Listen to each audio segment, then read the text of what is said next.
Boa noite, Colofé, Motumbá, Macuyu, Saravá, Namastê. A gente tá de volta mais uma quarta-feira aqui, eu e o Babá Thiago de Pinga Fogo, com oferecimento do Jaque-sama da Afro, que, ó, me vestiu. Esse aqui é até maravilhoso de Pai Thiago. E hoje a gente vai conversar com um cara aqui fenomenal, que sabe tudo de quimbanda. Fala aí, Babá Thiago, um pouquinho. Boa noite a todos aqueles que estão ao vivo pelo YouTube, todos aqueles que estão ao vivo pela rádio. Cara, é um prazer enorme estar aqui nessa noite hoje. Eu falei tanto com o Lemor, vamos trazer alguém de quimbanda, vamos fazer o couro comer aqui, vamos falar de Exu e Pombagira. E aqui tá nosso querido Mulogia, né? Eu vou deixar ele mesmo se apresentar, deixar ele falar um pouco sobre a trajetória dele, sobre as coisas dele. Mulogia, a fala é toda sua, meu amigo. Obrigado. Primeiramente, com muita humildade, eu já venho acompanhando os dois aqui presentes, né? Não deixar de citar, que já não tá saindo.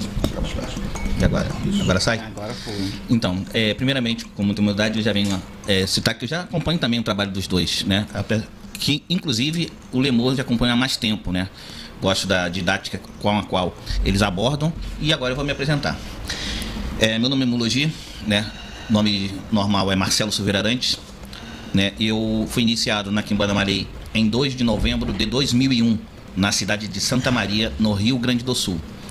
De lá para cá, obviamente, a gente vem estudando, vem sempre se aprofundando e venho, obviamente, trazendo algumas obras relacionadas à Quimbanda. Estou aí presente para o pessoal começarmos as nossas falas.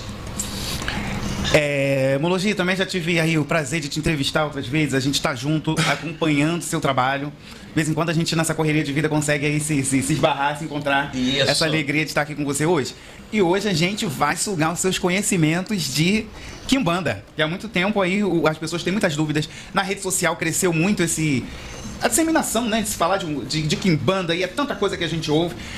Para começar, dentro da quimbanda, como é que você dá a nomenclatura aí desse sacerdócio? É tudo a mesma coisa? Tem títulos diferentes? São quimbandas diferentes? Como é que é essa quimbanda? Bom, vou falar com uma forma cirúrgica. Na realidade, você que conhece o candomblé sabe que as nomenclaturas conhecidas como Digina é dado quando o santo baixa na terra. Por exemplo, no candomblé de Angola. Quem começou a trazer as nomenclaturas, na realidade, fui eu mesmo, porque eu vi uma necessidade da pessoa ter uma identidade para poder se comunicar, não ficar apenas como uma pessoa aleatória. Apesar que, obviamente, que a quimbanda, ela sendo brasileira, as nomenclaturas sempre foram de forma aportuguesada mesmo. Flávio do Exu Tiriri, e assim, e aí, cada nome pessoal é acoplado com o Exu. Então eu trouxe essa linguagem pegando uma característica pessoal da pessoa, algo que a pessoa que tem a ver com ela. Vamos simbolizar, ele é do Exu Pinga Fogo, então eu trazia uma nomenclatura que fosse aproximada nessa energia com ele. Sim. E sobre a outra coisa que você perguntou foi o que mesmo?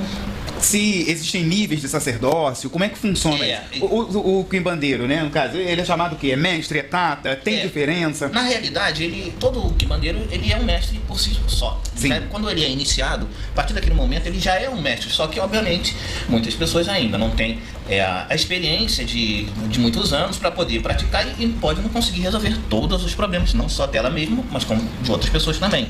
Então, relacionado à nomenclatura, essa foi a primeira ideia. E a outra foi que você falou sobre as linhas, não é isso? Os reinos. Os reinos. Bom, os reinos, na realidade, quem trouxe a nomenclatura de reinos foi um uruguaio chamado Oswaldo Omobatalá. Ele, em suas primeiras escrituras, foi que trouxe essa nomenclatura para todo mundo, entendeu? Então, como eu percebi, isso é de jeito pessoal. Eu não adotei a parte de falar sobre reinos. Só que reinos e linhas vai dar no mesmo. Se você começar a observar, é a mesma coisa com nomenclatura diferente. É igual uma pessoa de repente falar assim, eu cultuo Quimbanda com Q, eu Quimbanda com K. A origem vai ser a mesma, não tem muita diferença. Então essa é uma das partes, só que aí entra o que nós conhecemos como linhas de Quimbanda, que ela veio acoplando as 7 linhas da Umbanda lá em 1940. Quando havia as 7 linhas da Umbanda, houve uma necessidade de ser criado novas 7 linhas, tanto que essas 7 linhas, elas têm muitas proximidades e semelhanças, como influências muçulmanas, influências europeias e por aí vai, né? E aí se firmou como 7 linhas originais. Inclusive, até eu mesmo pensava que a Quimbanda Nagô, que era a mais influenciada e a mais conhecida em todo o território nacional, foi originalmente por ali. Mas não, na realidade, a origem foi nos caboclos. Os caboclos sempre foram a origem de todas as linhas da Quimbanda.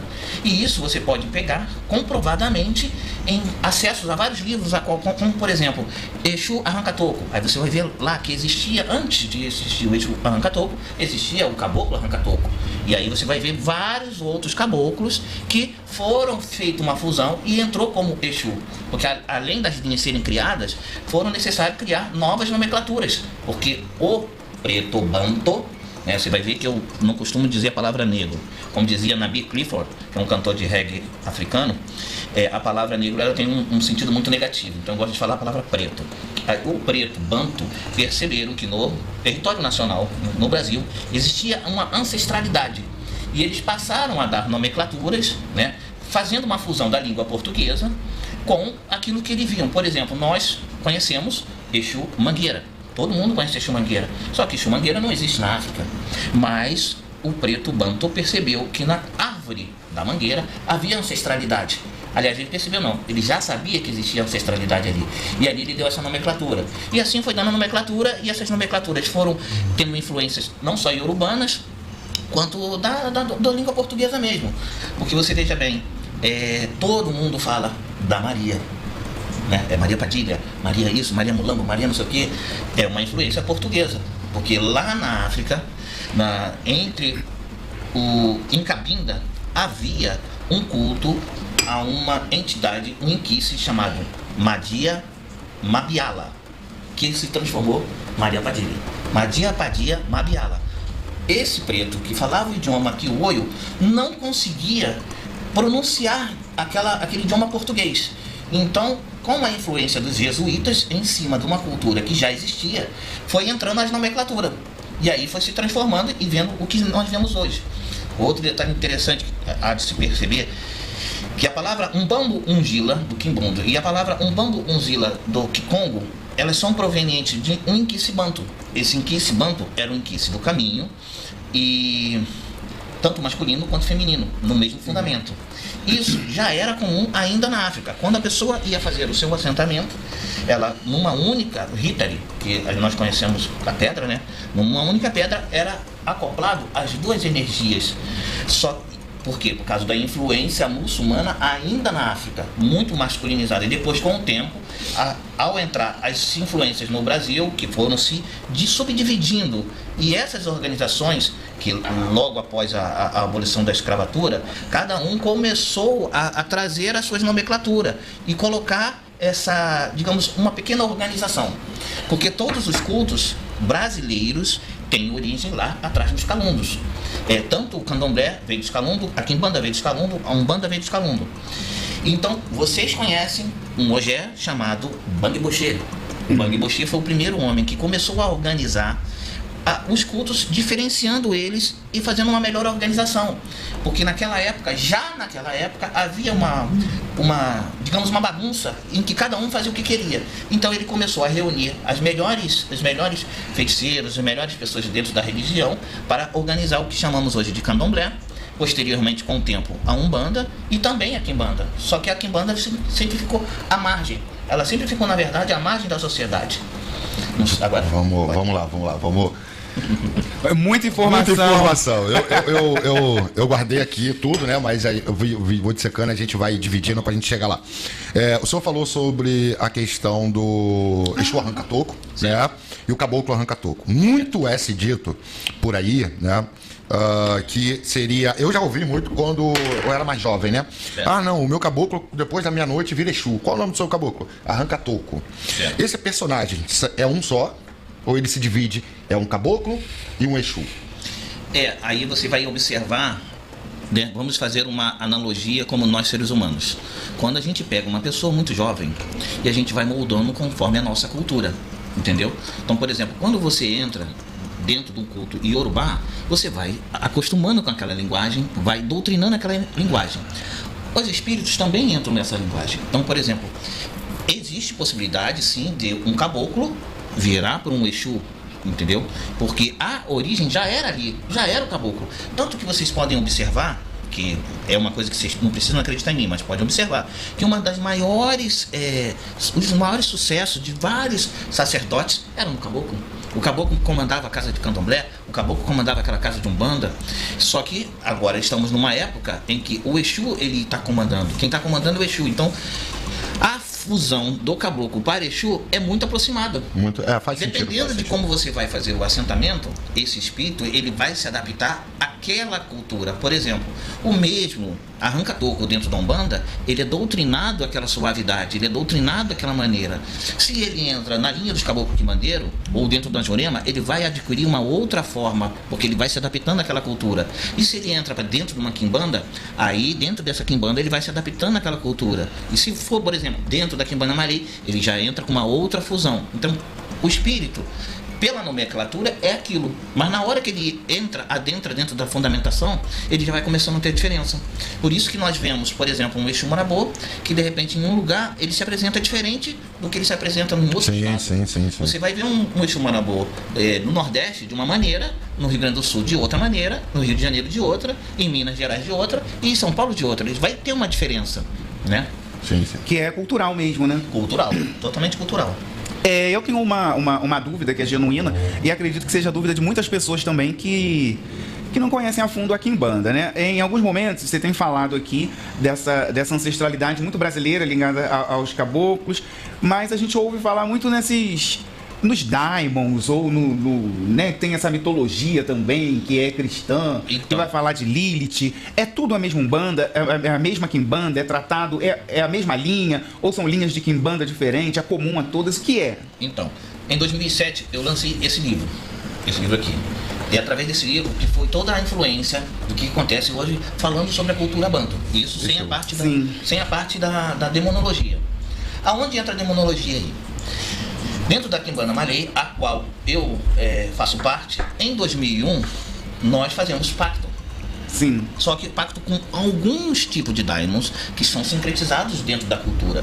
Sim. Então, quando as pessoas perceberam, vários sacerdotes, que não poderiam usar a nomenclatura Quimbanda Maré, porque eles não tinham, por exemplo, Asmodeus, não tinha a cobra de 7 cabeças, não tinha vários elementos que componham a fundamentação.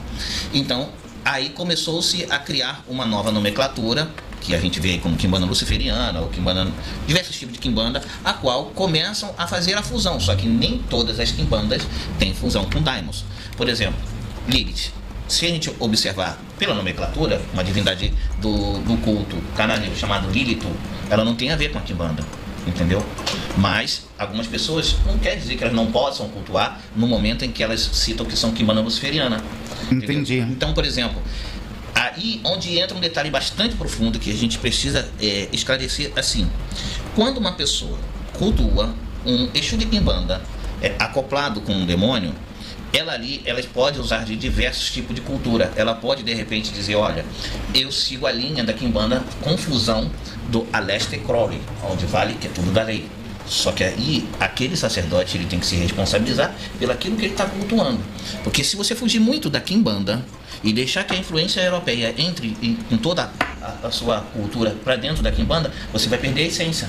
Você vai acabar não deixando, você não vai cultuar mais Quimbanda e vai cultuar uma outra coisa, como a gente vê muito. Sim, deixa eu só entender esse pedaço. Então, quando você fala pra gente de Quimbanda, essa Quimbanda que você fala pra gente é essa Quimbanda que vem da África. É uma Quimbanda africana, de origem banto.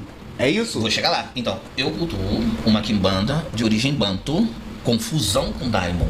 Só que não são todos os 72, são alguns daimons. Mas eu queria entender só uma coisa pra ficar claro, assim, eu acho que pra gente, pra quem ouve a gente aqui na rádio, é com relação a isso. Quando você fala desse culto de Quimbanda, ele nasce mesmo africano. Exato. Africano. Exato. Do povo banto. Exato. E aí ele cultua essas forças da natureza, não como orixás, é isso? Não como orixás. Agora você vai pegar o fio da meada. É porque eu tô acompanhando o teu raciocínio. Você fala assim, que fala da energia que tem na árvore, que é uma energia da natureza. Exato. Você fala de linhas, né? Você fala de mata, você fala de pedra, você fala de toco. Então, é essa Quimbanda que vem da África, banto, que louva essas forças da natureza, mas não como forças de Inquice, divinizada nesse sentido do orixá. Não como Inquice. Agora que vai ser uma parte muito interessante, que os daimons entraram dentro da Quimbanda, dentro da Quimbanda Maré, inclusive. Só que, como é que as pessoas veem o daimon hoje?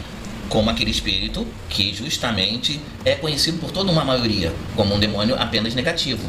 Sim. Só que, na realidade, a palavra daimon, ela quer dizer mensageiro. Como Sócrates também tinha seu daimon pessoal, haviam vários pensadores gregos que cultuavam a sua entidade pessoal, ou seu ancestral, com a nomenclatura de daimon. Então, daimon não deixa de ser apenas uma nomenclatura para ancestral.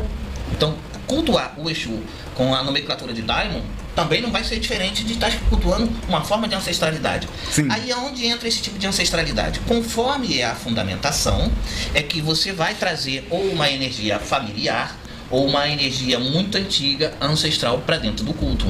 É essa que tem as pequenas diferenças. São sutis, mas são bem significativas. Aí entra uma outra influência que não entrou como nomenclatura, mas entrou através dos muçulmanos, que eles foram os primeiros alufás, né, do Brasil a cultuar pesadamente os djinns.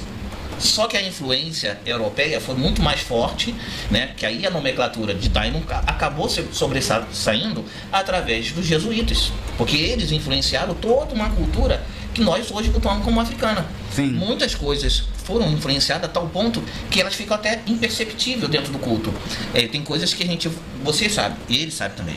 Os ibás dos santos é praticamente porcelana. É, um aparelho de beleza. jantar. Sim, um Entendeu? aparelho de jantar. Aí aquilo, eles queriam, obviamente, dar o melhor para o espírito ali. Inclusive, existia feiticeiros africanos, né, de origem banto, que há descrito em livros antigos de biblioteca, que o senhor do engenho perguntava para ele: o que você está fazendo aí perto dessa árvore, matando essa galinha? E ele respondeu humildemente: Senhor, eu não quero sujar a casa, o seu casarão. Então por isso eu vim só limpar a galinha aqui próxima à árvore. Mas na verdade já estava enterrado ali e ele já estava dando de comer a terra ali. Ele já estava cultuando ali na frente da árvore. E aí o que era de se comer, como todos nós fazemos, aquilo que é de se comer continua sendo até hoje cultuado. O que é de consumo humano é de consumo humano. O que é de consumo do espírito fica para o espírito. Bom link. Eu vou puxar aqui agora é um pouco polêmico, mas a gente, acho que o ouvinte, o telespectador, né? Claro. Gostaria de ouvir também um posicionamento. Essa questão da comida, né? Eu não sei se o senhor chegou a ver alguns vídeos meus. Eu bato de frente algumas vezes com algumas pessoas relacionado à comida de Exu, né? A banalização, né? Então, assim, existe um porquê e um pra quê de um sacrifício de animal. Certo. Existe de um porquê e um pra quê de se oferecer certas coisas, né? É muito dito que eu posso dividir aquilo que eu tenho no meu prato para o meu Exu. O que o senhor acha sobre isso? Qual é a sua visão sobre essa questão de alimentar Exu na forma literal, como a galera fala muito por aí? Bom, nem tudo, o Exu come tudo que a boca come, mas nem tudo nós oferendamos, porque em alguns momentos você e ele sabe que existe também os eguns, os quiumbas. Então, de repente, você saindo muito daquele tipo de oferenda que é cereais e frutas e indo para uma outra parte, você pode também atrair um quiumba e não o seu Exu, principalmente naquele conceito onde a gente percebe que muitas pessoas se assentam. Então ela não está trazendo o Exu, ela não está trazendo aquele elemento da natureza. Sim. Ela simplesmente colocou ali: eu vou assentar, eu aprendi assim, então eu vou agora cultuar. Mas ela não está trazendo o Exu, ela está trazendo um quiumba. E aí ele vai se alimentar de qualquer coisa, inclusive de resto de comida. Só que você não vai comer resto, vai? Não, eu brigo muito na internet para dizer. Se você não vai comer resto, por que o Exu tem que comer resto? Então há sim uma maneira que você pode agradar, que seja o espírito, quando, por exemplo, uma pessoa vai comer um arroz com linguiça, que é uma comida que nós comemos. Existem espíritos que comem o arroz com linguiça, mas aquilo para eles, entende? Como, por exemplo, você vai fazer uma linguiça fritinha ali num óleo de soja. Você não vai dar óleo de soja para o Exu, você vai dar o azeite de dendê. O dendê é sagrado. Então, quando se vai fazer algo para o espírito, vai ter que, obviamente, colocar os elementos da natureza. Inclusive, e chega até a irritar o espírito em si, que eu vi uma história pessoalmente de uma menina que ela era uma grande feiticeira e ela tinha uma pombagira maravilhosa e ela quis afrontar a pombagira dela dando a cachaça num copo de plástico. Foi uma ofensa. O espírito deu um couro nela até que ela veio até a mim para poder a gente apaziguar. Porque ele não queria tomar no copo de plástico. Porque tomou o Egum, não o Exu. Então tem muitas pessoas que às vezes pensam que estão cultuando o Exu, mas estão alimentando uma outra energia que pode vir se passar por Exu. O espírito pode chegar e falar assim, eu sou o Exu. Tá, mas e aí? Vamos começar pelo básico. Nem vou falar sobre Quimbanda. Riscou o ponto, né? Ali já está dando a identificação. Isso é uma das primeiras partes. Existem outras maneiras. A verdade, o espírito que ele não é verdadeiro, ele não vai ser o Exu, porque o Exu, ele é justo. Ele jamais vai, ele pode prejudicar, ele pode fazer o mal, mas aquela pessoa que mereça. Uma pessoa que não mereça, ele não vai cobrar. Ele só cobra aquilo a qual, por exemplo, uma senhora que prometeu apenas uma galinha para que a pombagira Maria Padilha trouxesse o homem para ela. E o homem veio. Ela não pagou a galinha. E você sabe que uma galinha é suficiente para o espírito. Às vezes menos. Às vezes menos. Um negocinho simples ali já causa E tu sabe, fogaréu. Ele sabe, todos nós sabemos que nós nunca vamos conseguir enganar o Exu. Então, a partir do momento que ela tentou enganar a pombagira simplesmente botou um homem, não, tirou o homem do caminho dela e colocou justamente uma mulher da igreja, porque a mulher tinha ido para a igreja e rechaçado a religião. Aí, ou seja, a pombagira foi lá dentro, tirou o homem, botou outra mulher que era da cristã e acabou com a mulher. Ou seja, ela ficou penando por causa de um amor, só pelo ego de não ter dado e pagar a galinha. Mologi, deixa eu te falar. O Bruxo do Milênio tá aqui comigo no TikTok, mandando um beijo pra você, um abraço. Gente finíssima. Eu esqueci que em Banda de Maria Padilha, se eu não me engano, também tá na rolagem. Sim. E falar pros nossos ouvintes aí, o pessoal que tá no YouTube, se vocês tiverem perguntas, manda as perguntas. Tem uma que a aqui gente já. tá aqui. Tem uma tá? aqui. E o Mologi é pra vocês sugarem o conhecimento mesmo. Que, olha, todo dia que vocês têm um mestre quimbandeiro aqui desse naipe não, tá? Então pode mandar perguntas que a gente faz aqui. Vai lá, Thiago. Nós temos uma aqui, mas só que antes eu queria, dentro do contexto que a gente estava falando, só falar aqui com o público, o seguinte, Exu é energia, Exu é manipulador de energia. Quando a gente se propõe a fazer algo para Exu, para Pombagira, ou qualquer outro espírito, não necessariamente Exu e Pombagira, qualquer outro espírito, a gente precisa ter uma comunicação real e verdadeira com essa entidade, para que a gente não confunda alhos com bugalhos e acabe prejudicando a nossa própria vida. Sim. Quando a gente fala, você está dando resto de comida para o seu Exu, não tô dando resto de comida, eu tô tirando do meu prato, tô dando pro Exu. Você tá dando resto de comida? Exato. Você tá dando resto de comida? Eu também penso sim. Porque se você quisesse, você ia lá e preparava um só pra ele, ou colocaria o Exu em terra e falasse, meu velho, o que isso precisa, o que isso quer? Exato. Tá entendeu? Então, assim, você está empurrando em cima do Exu a sua própria vontade. Exato. Às vezes o Exu tá do lado falando assim, rapaz, pra que isso aí? Você tá doido, rapaz? Bota isso dentro do seu prato de novo e come. E como rir. Então, assim, Exu é energia. O seu agrado gera energia. O que você deposita, o que você coloca, gera energia. Se o seu Exu desceu e falou assim, eu quero uma cocada, você vai dar uma cocada. Exato. Se o seu Exu desceu e falou, eu quero um galo, você vai dar um galo. Exato. Agora, não crie, não, porque eu tenho que me afinizar com a energia do meu Exu, logo eu vou pegar o resto da minha comida e vou botar pra ele. Como é que você se afiniza com o espírito? Não existe loucura. Isso. Colocando o resto da sua comida pra ele. Há muitos erros. Você tem pergunta? Não, tem uma pergunta aqui. Tá. Tem aqui também. Vamos lá. K-Dragon perguntou aqui na barra de rolagem. Mestre Mologi, fala um pouco dessa crescente de associar o oráculo de ossos com a quimbanda nos dias de hoje. E como eles vê essa crescente de todos usando esse tipo de oráculo nos dias de hoje. Então, vamos fazer a pergunta mais simples do mundo. Qual é a cor do osso? Branco. Branco. Então, o osso pertence, pela cultura banto, a Calamba ou Cucualunga. Calamba ou Cucualunga seria uma outra face só para sincretizar com Ifá. Mas não é Ifá. Porque Ifá é da cultura Yorubá. Exatamente. Dentro da cultura banto entra Calamba ou Cucualunga. Veja bem. Seria equivalente ao Orúmila? Não, apenas eu estou tentando...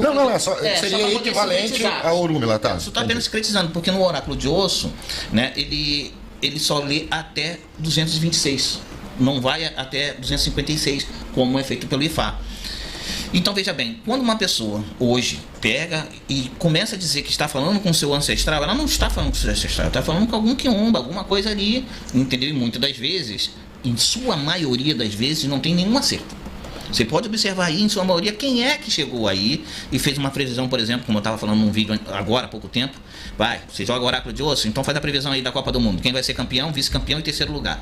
Não tem nenhum. Não tem nenhum. Aí você pega todo mundo que você vê que está jogando um oráculo de osso, você não vê a origem, não vê aonde está cultuando ali uma divindade. Você tem que cultuar alguma divindade. Alguém tem que responder por aquele oráculo de osso. Então vamos dar um exemplo, para não dizer que seria eu o dono da verdade. Se a pessoa está cultuando voodoo, existe o oráculo de osso no voodoo, mas tem alguém do voodoo, um espírito ali. E consequentemente para várias outras culturas, inclusive dos vikings, dos chineses. E no meu caso, não tem oráculo de osso dentro da quimbanda. O oráculo de osso pertence a Calango Cucamonga. Através desta maneira, vem o que chamamos de destino. Destino semelhante ao Odu. Eu não quero fazer o sincretismo, mas eu tenho que fazer para que as pessoas entendam. A associação, isso aí. Essa associação. Isso se chama incombo. Incombo é uma palavra que vem de Tixiondo, que quer dizer destino. Então, o destino da pessoa está naquele oráculo de osso. Aí vem o fio da meada. Você vai olhar em todos os vídeos da internet e a pessoa está jogando o oráculo de osso em cima de um Opon Ifá. Não pertence. Opon Ifá não pertence. Você tem que jogar no chão, porque você está em contato direto com a terra. Direto com a terra, exatamente. E o oráculo de osso, veja bem, por mais que eu não é que permita, não condene o que as outras pessoas façam, você percebe que não tem nenhuma clarividência naquela pessoa. Em sua maioria, foi tirado daqui. Pode pegar isso aqui, ver com coisa e foi tirado daqui. Eu vou querer um pra mim. 2007, eu havia lançado esse livro. Entendeu? Então surgiu novas quimbandas, que eu não vou falar a nomenclatura aqui, dessas novas quimbandas. Saindo desse livro. Inclusive cursinhos, muita coisa banto foi saído desse cursinho, desse livro. Aí só que esse aqui eu já não faço mais, ele se transformou nesse aqui, que é a profundidade da quimbanda. Junto. A frente dele é essa aqui, né? É do outro lado. É do outro lado. Essa aqui é a frente dele. Nesse livro, até a metade é só todos os Exus que a gente conhece. Depois da metade diante é Culto Anquice, que é esse livro aí dentro. Mulogi, a gente tem muita pergunta. Eu vou ter que pedir pra você Quer mostrar aí? Tá. ir um pouquinho... Mais além. Não, além não. Um pouco, porque o povo tá bastante interessado. Eu tenho aqui a Benuel de Oxolufã, que pergunta: qual é a diferença entre Malay e Xambá? Bom, vamos lá. Xambá, se eu não estiver enganado, é de alguém do Rio Grande do Sul. Ele pegou da quimbanda Nagô e transformou na sua quimbanda, a quimbanda pessoal dele. É uma quimbanda pessoal desta pessoa que criou a quimbanda Xambá. Xambá nós conhecemos, inclusive, Ieda Pessoa, que é uma escritora, que é tipo um culto de caboclo lá pelo lado do Nordeste. Mas isso não quer dizer que a pessoa não possa dar uma nomenclatura para a quimbanda dela.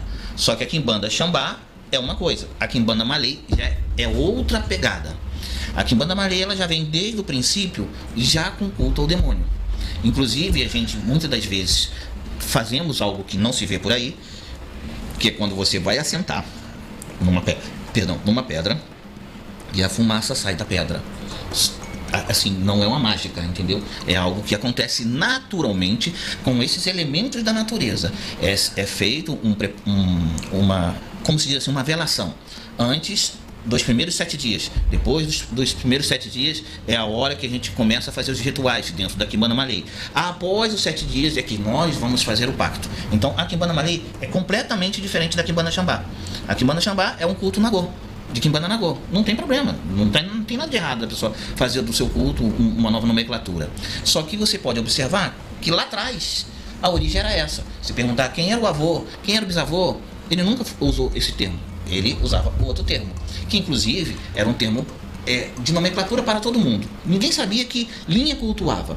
Na realidade, as pessoas sabiam que cultuava Quimbanda, mas não sabia qual Quimbanda cultuava. Sim, sim. Essas diferenças eu vinha trazendo ao longo das vezes que eu comecei a lançar os primeiros livros pequenininhos, que era a Quimbanda Malay, lá atrás, em 2007. Aí eu comecei a mostrar que existiam linhas e existiam essas diferenças entre uma linha e outra. Porque quando eu viajava, eu percebia, não, aquele ali tem influência do candomblé, aquele ali tem influência da Umbanda, que puxa mais para as almas, aquele tem influência do Batuque, do Rio Grande do Sul, aquele tem influência da Jurema. Então, essas influências também entraram para dentro da Quimbanda. Sim, sim. Então, eu não posso... se aglomerando, né? Não posso condenar o que a outra pessoa aprendeu daquela maneira, que afinal de contas ela aprendeu, não está errado. Ela aprendeu da maneira dela. Só que ela criou uma nova nomenclatura. Então, Quimbanda Xambá é uma nova nomenclatura de uma Quimbanda Nagô específica de uma única pessoa. Eu já cultuo a Quimbanda Malay, que ela já vem também dentro dos escritos antigos, né? Mulogi, A gente tem na rede social aí uma exploração muito grande, né, desses temas sobre Quimbanda, e as pessoas são muito jovens dentro do culto, né, são jovens de idade, jovens de tempo de culto também. Na rede social há pouco tempo a gente teve o caso aí do rapaz que foi lá e falou que a pessoa tem que ir, tem que ejacular em cima do Exu e tem que jogar, porque senão o Exu não vive, que não sei o que, tem toda essa gozação no Exu. Literal. É isso E aí. outro... Então vamos para cirurgicamente. E outro ponto também que eu queria te colocar, né? E Exu do Ouro, que é um negócio de Exu do Ouro pra cá, pra lá, é pacto com o Exu do Ouro. Então fala um pouquinho aí sobre essa gozação e sobre esse ouro todo aí. Então, ó, é muito fácil destrinchar isso. Para começar, Exu do Ouro nunca existiu. Eu até coloquei ali para não dizer que eu era tão radical, porque senão o pessoal vai falar que não. Só que eu coloquei a origem disso daí. A origem é Exu Rei das Sete Cruzilhadas. O cara tá sentando Exu Rei das Sete Cruzilhadas, que é um Exu que traz dinheiro direto. Então, aí dá a nomenclatura de Exu do Ouro porque é mais bonito. E aí, o Exu do Ouro foi trazido pelo esotérico, né? Saraceni. Praticamente ele que deu isso daí. Porque nós conhecemos... Então, Exu do Ouro era o Exu Rei das Sete Cruzilhadas. Não, eu tô dando um exemplo. Porque o cara pode tentar qualquer Exu e dizer que é Exu do Ouro. Ah, sim, sim. Essa é a jogada. Porque no caso do Exu do Ouro mesmo, ele não é Não existe. um Exu primordial. Não, sim, entendi. alguém assentou um Exu ali e deu nomenclatura de Exu do Ouro. Entendi. Entendeu? Aí você bota o enfeite, conforme a naturalidade das pessoas, ela vai e coloca. Ah, meu Exu do Ouro tem que ser assim, tem que ser assado, tem que botar o ouro, tem que botar a moeda. Aí vai da propaganda que ela tá Seria fazendo. um título? Só um título. Seria um título, de algum Exu que a pessoa colocou ali. Isso fica mais, Mais né? lógico, mais lógico. Você vê que você pode pegar as coisas antigas e você não vai ver nem o ponto cantado dele. Cadê o ponto cantado? Não existe. Sim. Tem uma pergunta aqui, Lemô. Sim, não, mas ele não falou da gozação. Vai dar uma gozada essa lá no parte- Exu, não vai? Seu Roberto gosta. Isso daí vem de influência de Aleister Crowley. É completamente Aleister Crowley, onde vai que é tudo da lei, e as pessoas estão usando. Mas isso aí, quem é esse daí? É um magista. É um magista. É um satanista, na realidade. Eu não conheço. Ele vale tudo, vale qualquer coisa. Então, alguns sacerdotes se aproveitam desses tipos de cultura e introduz isso dentro do culto de Exu, que não tem isso. Não existe nenhuma quimbanda que você tenha que ejacular em cima do assentamento. Isso é coisa de maluco mesmo. Tanto que todas as pessoas que fazem isso, elas têm um problema sério. Só que elas ninguém posta desgraça, né? Não. Não vai postar. Então, o que a pessoa faz? Na hora que deu o problema, porque isso é uma coisa importante. Nós sabemos que dentro da cultura brasileira, de qualquer culto, o espírito não cobra logo agora. Ele cobra lá na frente. Entendeu? Se você aprontou com o Xangô, não vai ser agora. Lá na frente ele vai entrar no coro. É a mesma coisa o Exu. Ele não vai cobrar que ele fez aquilo, ejaculou na cara do Exu. Parece até filme porno. Entendeu? Primeiro que não existe. É uma forma... E porque também o povo tem explorado muito isso. Que aí teve um tempo também que se falou muito isso. Que pra sentar pombagira tinha que pegar uma calcinha que fosse usada por uma prostituta após ela acabar de ter relação sexual. Nada a ver, nada a ver. Aí é onde entra, por exemplo, nós sabemos que Exu e pombagira são cultos fálicos. Sim. Isso não quer dizer que, porque nós gostamos de sexo, temos que aloprar, digamos assim. Todos nós gostamos de sexo, todos nós temos as nossas fantasias. Mas no culto a Exu e pombagira, isso não vai. Não vai de colocar calcinha, não vai de colocar elementos de uma prostituta, porque a pombagira não é a prostituta. É porque ela também... é dona da sensualidade. Perfeito. Ela é dona da sensualidade, ela é dona da sedução. Nós sabemos dessa que tanto a feminilidade. mulher quanto o homem que recebe a pombagira, ele tem um poder sedutor, mas isso não quer dizer que ele tenha que ser pornográfico. Você entende? Então, tipo assim, o fato de a pessoa... Isso é imaginação fértil. Ah, pega a calcinha da prostituta e coloca no assentamento. Não, você está colocando mais um legume. Você está entendendo? Está colocando alguma coisa ali. E outra, que vou te dizer de onde vem essa influência. Essa influência vem do Paulo Mayombe, aonde se cultua a mama chola, e aí é colocado um crânio de uma prostituta. Aí pegaram essa ideia e colocaram para dentro da quimbanda. Não existe. É uma bagunça, olha, esse negócio tá... Tem muito mais, hein? E Mologi, dentro disso também, a Quimbanda aí, ela especialmente trata de Exu, não é isso? Exato. Ela especialmente. Como é que você vê agora aí na atualidade esse identitarismo que a gente tá tendo? Ah, é o Exu que era bandido, quer vir, quer cheirar, era o Exu que era travesti, quer não sei o quê. Como é que são essas identidades que surgem agora? Porque isso não é antigo. Isso é agora, né? Porque não existe. Entendeu? Por mais que a pessoa queira arrumar uma linguagem para poder defender um conceito, nós três aqui sabemos de uma coisa: conceito não é fundamento. Eu não posso colocar minha opinião como fundamento. Eu tenho que ter uma base para falar sobre aquilo ali. Você botar sua opinião como fundamento, você simplesmente quer colocar o seu conceito. E isso não existe. Na realidade, você tem que aceitar aquilo como é. Entendeu? E Sim. não como você queira que seja. Como não só esse relato, como teve relatos de sacerdotes que falam: olha, você é uma mulher que tem que se relacionar com o Exu para poder ter sucesso e poder na vida. Aí o cara lá se finge de incorporado e crau. Não tem nada a ver. Deixa eu Fala aí, fazer essa Thiago. pergunta aqui da barra de rolagem.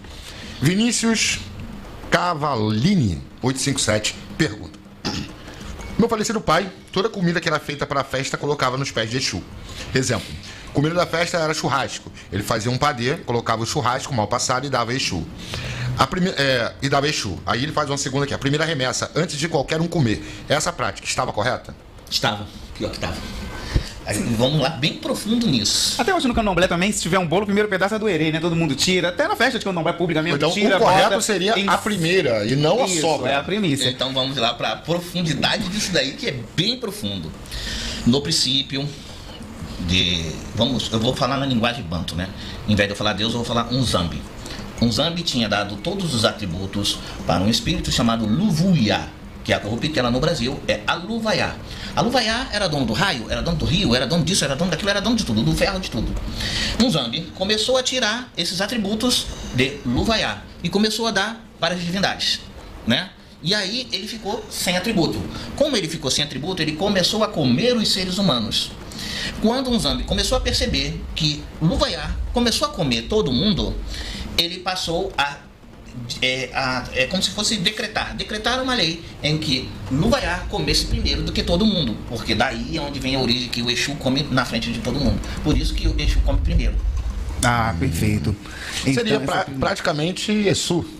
Né? A lenda de Exu também seria quase aquilo ali, né? É isso, porque se você observar, olha uma coisa assim, a gente tem as diferenças do Banto com o Yorubá, mas a diferença é até por ali, não foge muito, porque vai bater quase que a mesma coisa. Se você olhar sobre a cultura do Inconde e você vê a cultura do Sigidi, você vai ver que vai bater quase a mesma coisa. Se você olhar no Ifá, vai ver que Xangô foi para a terra do Congo para aprender feitiçaria. Está lá dentro de um dos Odus. Então, existe sim, assim como nós, por exemplo, vamos passear no Rio Grande do Sul, pegamos uma cultura lá, trazemos para cá, daqui, levamos para lá. Então, também houve isso lá na África. Já se cruzaram muitas culturas, só que algumas permanecem muito ocultas, que é transformar a gente em bicho. Esse você não vê em lugar nenhum. Mas lá profundamente, lá dentro da floresta do Congo, os caras fazem. Hoje eu subi um vídeo, né, falando sobre como esses processos aqui, desses cultos todos que vêm agora na África, como eles vão se estabelecendo de forma muito racista aqui no Brasil.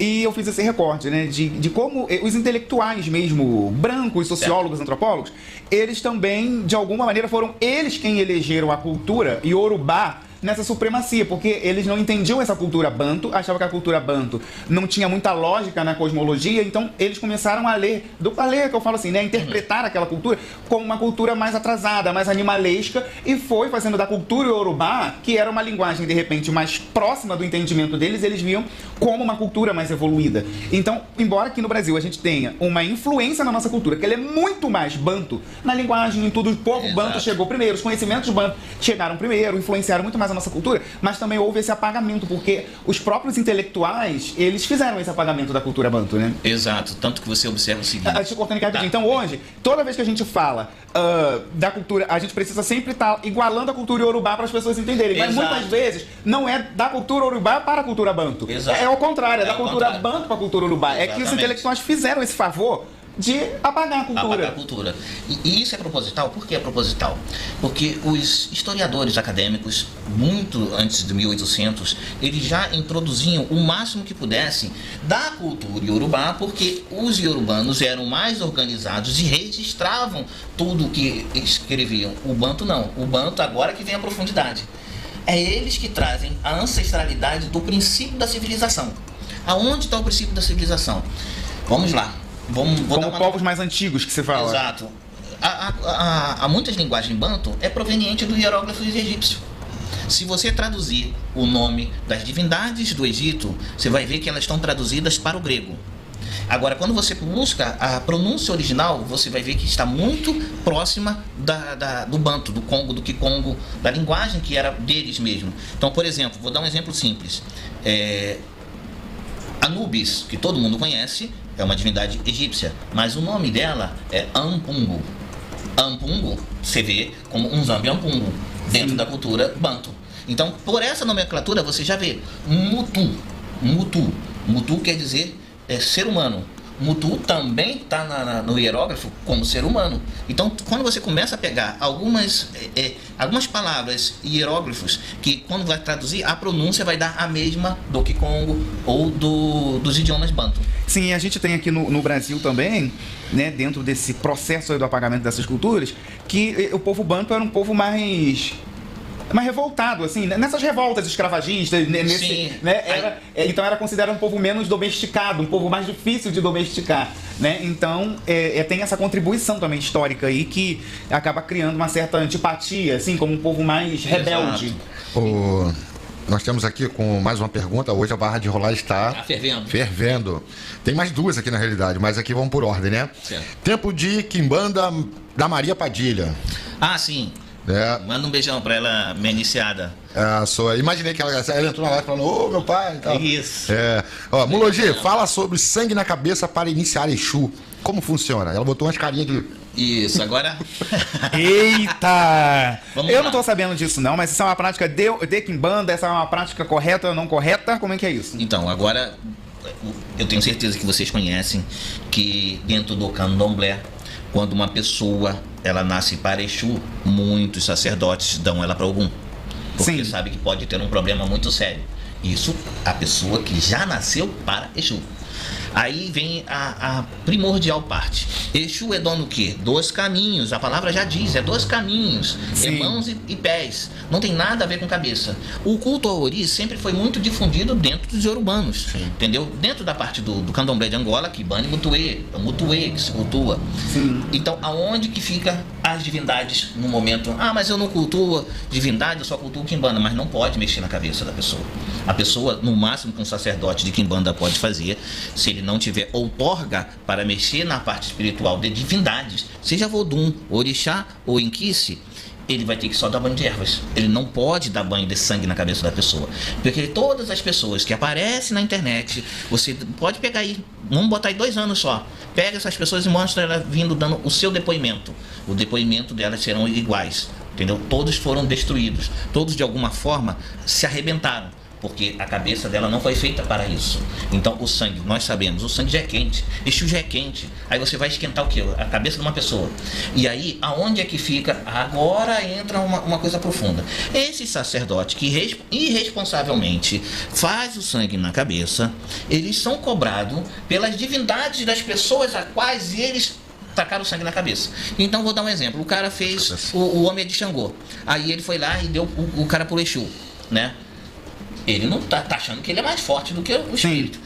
Aí vem o Xangô e cobra esse sacerdote com muita injustiça. Porque as divindades também são dúbias. As divindades, por exemplo, se é uma mulher que ela acaba se enchendo de líquido e o cara deu sangue na cabeça dessa mulher, essa mulher tem o quê? Ela não tinha o chão na cabeça? E aí o cara bota o Exu e a pombagira na cabeça dela. E o Exu fica onde? Aí... Gente, quando a gente acha que já viu de tudo, a gente ouve coisa pior. Pois é, não é porque eu culto o Quimbanda que eu vou desqualificar qualquer outro culto. Os outros cultos, para poder sobressair sobre o meu. O meu é culto de Quimbanda, é só os pés e as mãos. Não tem que colocar sangue na cabeça, vai dar prejuízo. Como já tem aí na barra de rolagem, um filho que afundaram a vida do cara. Afundaram. E somente com os banhos de ervas que a vida dele começou a mudar, começou a se diferenciar. Porque não se faz esse tipo de ritual na cabeça das pessoas. Você vai deixar ela... Aí, vou dar um exemplo. O cara cismou. Não, eu estou certo, o Logista está errado. Os meus filhos vão tudo ficar bem. Então vamos lá. O desafio, pega os filhos dando um depoimento. Depoimento do dia que entrou, fotografia e filmagem do dia que entrou. Pega 2 anos de diferença, só 2 anos só. E pede para essa pessoa vir dar o depoimento dela. Não vai ter. Não vai ter. Porque todos vão estar com problema. É o que eu falo o tempo todo. Eu falo muito com a minha esposa também sobre isso. No meu barracão, no meu terreiro, a gente procura fazer essa métrica. Entrou como? Como é que eu sento com a pessoa? Fala, minha filha, como é que tá a sua vida? Minha filha, tá isso. Que há um ano eu sento com a minha esposa e falo assim, ó, a pessoa entrou aqui, assim, assim, assim, assim, hoje ela tá assim, assim, assim, assim. E isso é muito importante. Exato. Porque você É uma prova concreta. Uma prova concreta, você acompanha a evolução daquela pessoa ali. Pô, você pode ter 20 filhos, mas se você fizer isso com cada um e for acompanhando a evolução e adaptando ali as falhas, os erros e direcionando essa pessoa, uns vão evoluir mais rápido, 6 meses. Eu tenho um filho meu agora há pouco tempo, entrou para casa através da internet, entrou para casa trabalhando de Uber, todo ferrado, separado, não sei o que, tudo mais e tal. Agora arrumou um emprego, tá lá em Macaé, o emprego paga a faculdade dele de medicina, vai se formar, doutor. 6 meses ele precisou.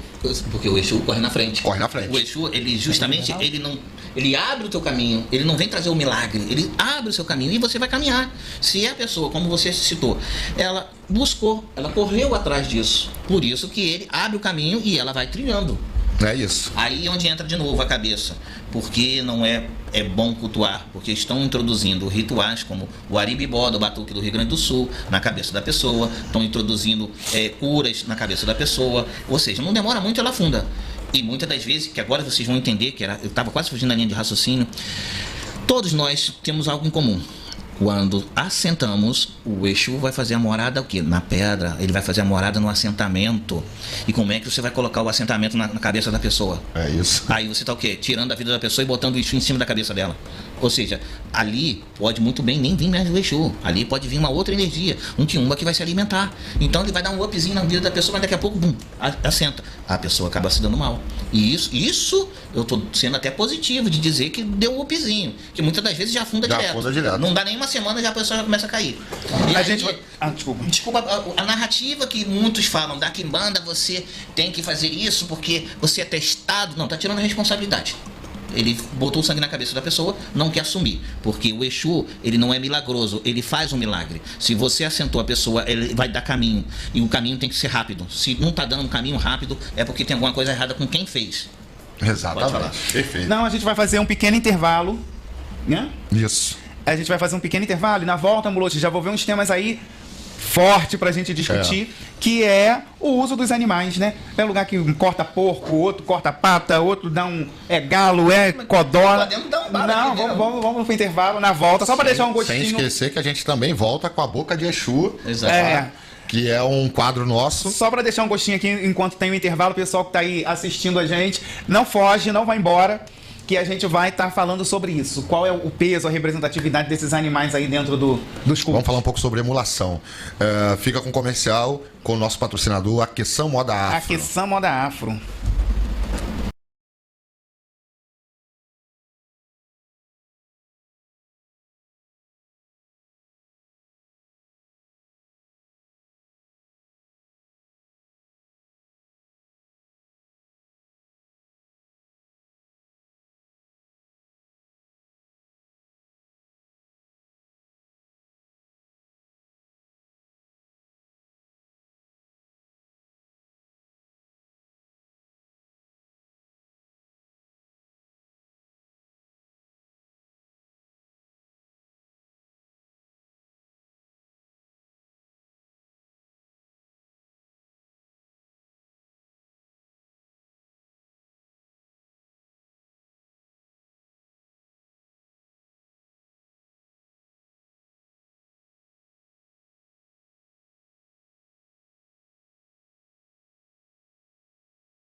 continuar aqui com o Mulogi. Mulogi, deixei essa expectativa aí para os seguidores para a gente falar sobre o uso, né, dos animais aí, da imolação no culto de Exu. Eu conheço algumas pombagiras que a gente tem muito essa ideia do candomblé, que é muito ligada a essa coisa de frango, de galo, né, de cabrito. Eu, particularmente, tá? Eu não sou a favor de dar bicho de 4 pés para Exu, né? Conheço muita gente de candomblé, parte de santo, quidão, cabrito, cabra. No meu entendimento, não cabe. Mas como é dentro da quimbanda? Existem outros animais? Pô, fala que corta gato, que dá sapo de presente. Como é que é esse negócio? Não, eu tenho que perguntar porque a gente ouve. Veja bem, vai muito do comportamento do sacerdote, ele saber levar. Porque, veja bem, quando você dá um 4 pé, você com certeza vai abrir muito a vida de uma pessoa. Só que nem todas as pessoas são gratas.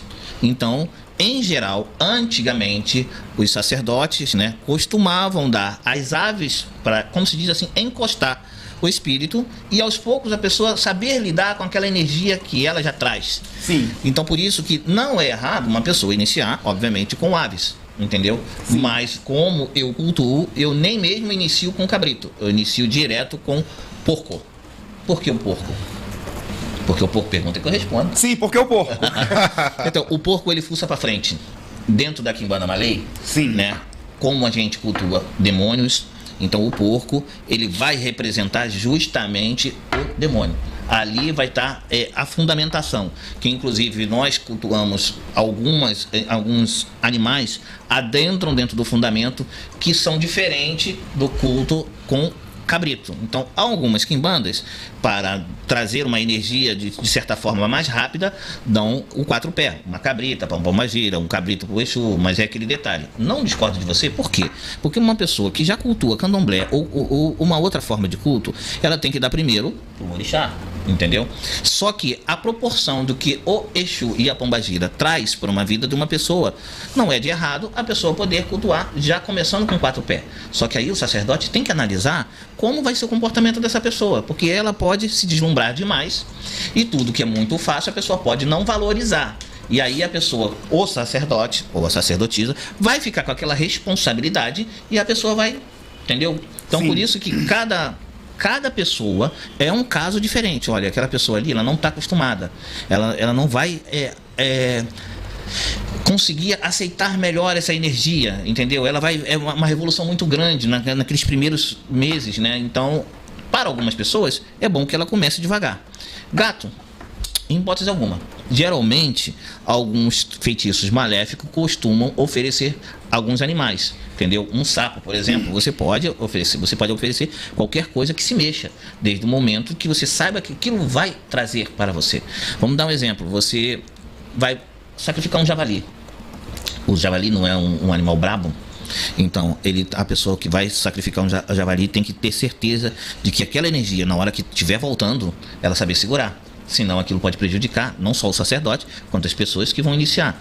É igualzinho quando você vai matar uma cabrita ou um cabrito, ele tem que estar saudável. Se ele não estiver saudável, vai ter um problema na vida da pessoa. Se você vai sacrificar, por exemplo, um cabrito e está com a perna, com um joelho ruim, isso vai ser transportado diretamente para aquela pessoa que foi iniciada. Então ela vai ter esse problema. Então, por isso que não é errado uma pessoa começar com aves. Ou uma pessoa começar, inclusive pode começar com um coelho, que ele representa um 4 pé que dura 6 meses. Uma galinha de Angola vai ter uma validade de 6 meses. Então, o sacerdote ele tem que saber moderar o que ele vai fazer, ou mesmo sem animal nenhum, só nas ervas. Porque você não sabe se a pessoa vai ficar na casa, se a pessoa ela vai ter a responsabilidade. Tem pessoas que não aguentam uma pressão muito grande. Então, elas, quando vem a pressão muito grande, elas pulam fora. Então, de repente, não é bom nem começar com animais. Depende muito de cada um. E os outros bichos vai dependendo muito do que a pessoa vai praticar, entendeu? Por exemplo, o sapo nós sabemos que é praticamente para trabalhos maléficos, né? Não existe assentamento que você tem que colocar o sapo. E quando a gente fala dessas aves aí, da própria galinha, né? A gente tem essa diferença de galinha preta, galinha vermelha, galinha branca. Como é esse olhar dentro da quimbanda? Isso representa alguma força específica de atração? Óbvio, claro. Veja bem, todo mundo gosta de dizer, eu vou dar galinha preta, que é mais forte, que é mais isso. Cada animal tem um DNA. Mas o segredo não é na cor do animal, entendeu? O segredo é nas asas. O animal, se você for oferendar uma ave, seja preta, seja amarela, seja vermelha, seja branca, e as asas estiver cortada, vai cortar os seus caminhos. Então, quando a pessoa vai começar, já começando com as asas cortadas, vai dar problema. Se as asas têm que estar inteiras, os olhos do animal têm que estar inteiro. E não pode ficar faltando pelugem, porque o Exu não gosta de ser visto. Quando a gente acaba de fazer aquilo, a gente joga as pelugens em cima para que aquilo seja coberto e ninguém veja o que o Exu está comendo.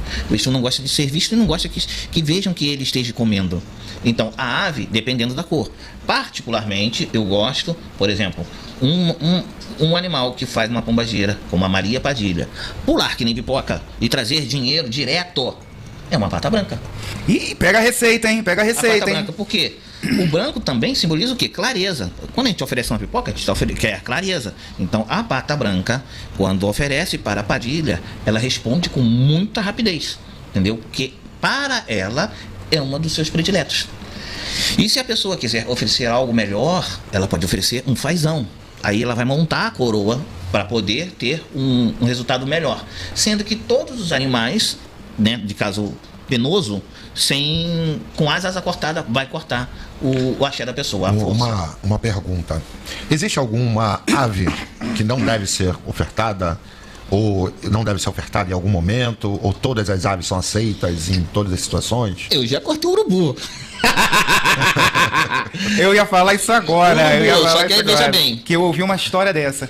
Eu não... Deixa eu te certo, introduzir aí, já que você vai falar sobre o urubu. Eu vi uma história dessa, de um urubu que foi cortado por uma pessoa que estava doente. E aí a explicação que eu tive, eu não sei, tá? Não tô aqui fazendo juízo de valor, não. Tô te perguntando. Claro. E aí houve essa explicação aí, vem em rede social mesmo, que... assim como a doença, sei lá, come o corpo da pessoa, não sei o que lá, o urubu come esse animal carniceiro, né, que é o termo. Sim. Então seria essa troca justa. Isso faz algum sentido? Não faria sentido, porque a gente sabemos que o urubu é comedor de cadáver, né? E esse animal é exclusivamente para fazer o mal mesmo. Quando você vai, inclusive não é bom fazer dentro do ambiente e nem matar em cima do Exu, simplesmente fora. Quando a gente vai curar uma pessoa, seja qualquer cultura de quimbanda, tem que ser um animal saudável, para que quando passar esse animal na pessoa, transportar aquilo para o animal. Absorver, né? Absorver. Então, essa narrativa foi colocada para o urubu, mas o urubu não é para isso. Sim. Tanto que o urubu, se você for pegar um urubu, o que ele vai fazer? As fezes dele queimam. Entendeu? Então, é um animal que, se você não capturar ele de uma forma, digamos, correta, né, para você poder sacrificá-lo para fazer um maléfico, você pode se prejudicar, ele pode te cegar, ele pode fazer muitas coisas exclusivamente negativas, em nenhum momento para uma cura. Sim. É isso aí.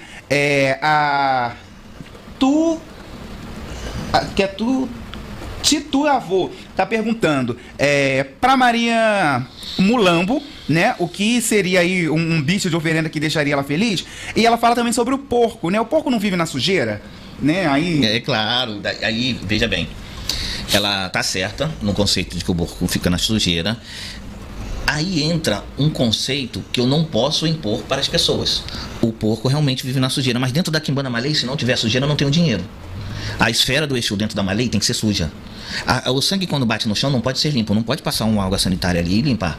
Aquilo tem que aquela energia vai ficar. Por exemplo, eu hoje inclusive vi um cara que ele passou alvejante, limpou o ferro, começou a lavar com sabão em pó, o Exu. E a energia do Exu tá ali. No porco, ele entra para dentro da Quimbanda Malay. Ele traz a prosperidade porque ele fuça para frente, entendeu? Então, existe esses conceitos dentro da Quimbanda Malay. Se a pessoa prefere cultuar com cabrito, não tem problema. O Exu vai responder de qualquer maneira e vai responder bem. Só que aí depende da cultura a qual a pessoa prega. Vamos simbolizar ela até dentro da Quimbanda Mussurumi. E lá na casa não se corta porco por esses conceitos. Sim. Então tem que manter e tem que continuar dando esses conceitos.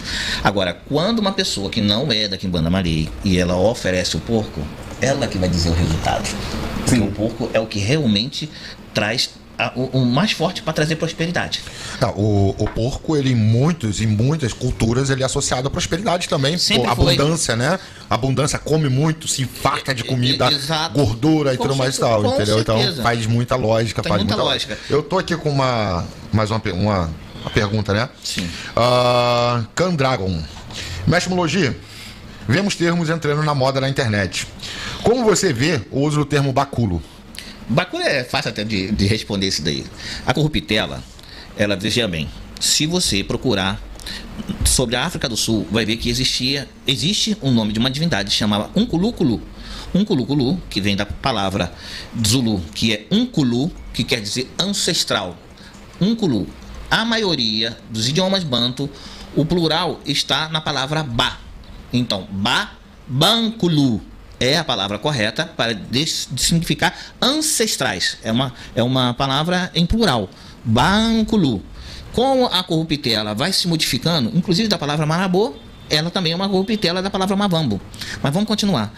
Bankulu é plural, significando ancestrais. E aí, quando as pessoas pronunciam, porque já vem de mais de décadas a nomenclatura sendo escrita como baculo, sendo pronunciada como baculo. Então, ela tomou uma proporção que particularmente, não é o correto. Porque se você procurar na gramática banto, ba significa plural. Unkulu quer dizer ancestral, ancião, divindade do trovão. Então, tem muitas nomenclaturas que elas se perdem com o tempo e as pessoas se apegam a essas nomenclaturas e às vezes não aceitam a origem dela. Então, baculo seria ancestral. Ancestrais. Então, seria... Banculo. Então, Exu e Pombagira é um... Não deixa de ser um banculo. Banculo, não deixa de ser. Não deixa de ser um banculo. Porque as pessoas hoje colocam baculo como se fosse a associação a Egungun, ancestral divinizado. Porque aí, veja bem, por que um ancestral vai se divinizar? Aonde que o ancestral vai se divinizar nisso? Ele vai se divinizar ainda em vida. Porque você deu a sua vida, no caso a cabeça, para uma divindade. Então você está se divinizando. Quando você morreu, você deu a sua cabeça, você se divinizou. Aí você entra dentro nesse círculo ancestral. Nesse círculo ancestral divinizado. Isso não quer dizer que toda pessoa que tem um banculo seja divinizado. A pessoa traz uma ancestral, mas ela pode não ser divinizada. É nesse sentido, o Mologi, que eu acho bastante importante também a gente esclarecer, porque nas redes sociais rodaram um tempo falando assim, o Exu que você cultua, que você carrega, ele precisa ser ancestral, ser alguém da sua família, porque se você não cultua esse espírito que tá vindo ali com o nome de Maria Padilha, que foi sua bisavó, seu cunhado, sua tia, só alguma coisa, não faz sentido, você tá louvando um Egum.